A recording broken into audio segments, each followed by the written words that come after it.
The Unseen Costs of the Minimum Wage by Josh Grossman. An audio Mises Daily, narrated by Keith Hawker.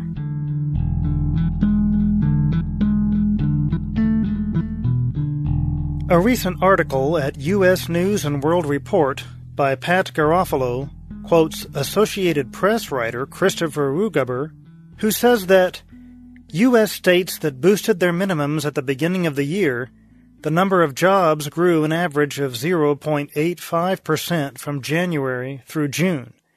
The average for the other 37 states was 0.61%. However, this appears to be another example of the broken window fallacy refuted by Frédéric Bastiat in his famous essay, That Which is Seen and Unseen. In the introduction, Bastiat states that in the economy, an act, a habit, an institution, a law, gives birth not only to an effect, but to a series of effects. Of these effects, the first only is immediate. It manifests itself simultaneously with its cause. It is seen. The others unfold in succession. They are not seen. It is well for us if they are foreseen. Between a good and a bad economist, this constitutes the whole difference. The one takes account of the visible effect, the other takes account both of the effects which are seen and also of those which it is necessary to foresee. By raising wage rates, the public can see their state's minimum wage earners making more money. This is the factor that is seen. What is unseen is the number of jobs destroyed or citizens who would have been able to obtain jobs if the minimum wage were never raised in these states in the first place. But even the government statistics do not add nearly as much support as the pro-minimum wage group implies. Florida, for example, was one of the 13 states that raised its minimum wage to $7.93 per hour as of January 1, 2014. Looking at monthly seasonally adjusted employment and unemployment data for Florida, comparing January to May 2014, we find that the unemployment rate actually increased from 6.1% to 6.3%, respectively. The unemployment rate of Florida might be several times larger but for the fact that only those still actively seeking work are considered to be employed, and do not include those who are underemployed or have given up looking for work.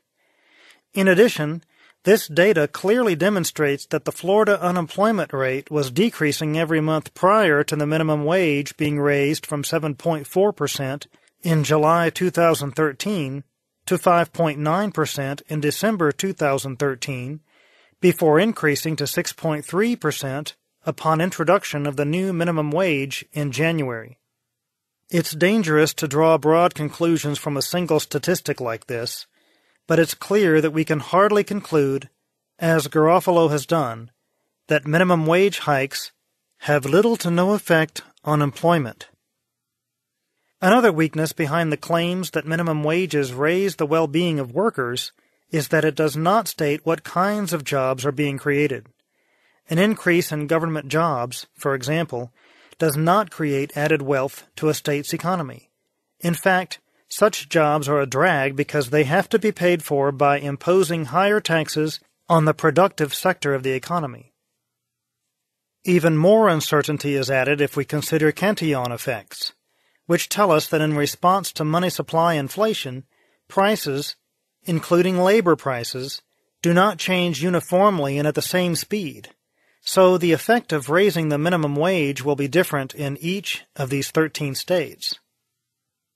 Finally, if raising minimum wages does increase the number of jobs in these states, why don't their governors and legislatures raise the minimum wage to $100 to $1,000 per hour? To ask the question is to answer it, as even these interventionist politicians know that no one besides government bureaucrats would still be employed under such a system. Any first-year economics student knows that, all things being equal, as the price of an item increases, demand for that item decreases accordingly.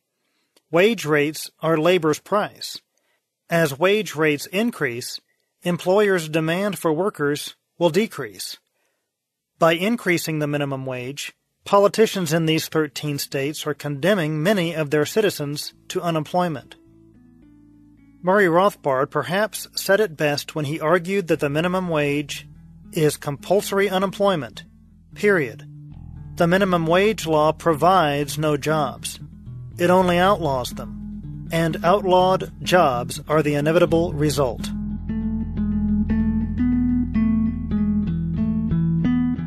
The Mises Institute hopes you have enjoyed this audio Mises Daily.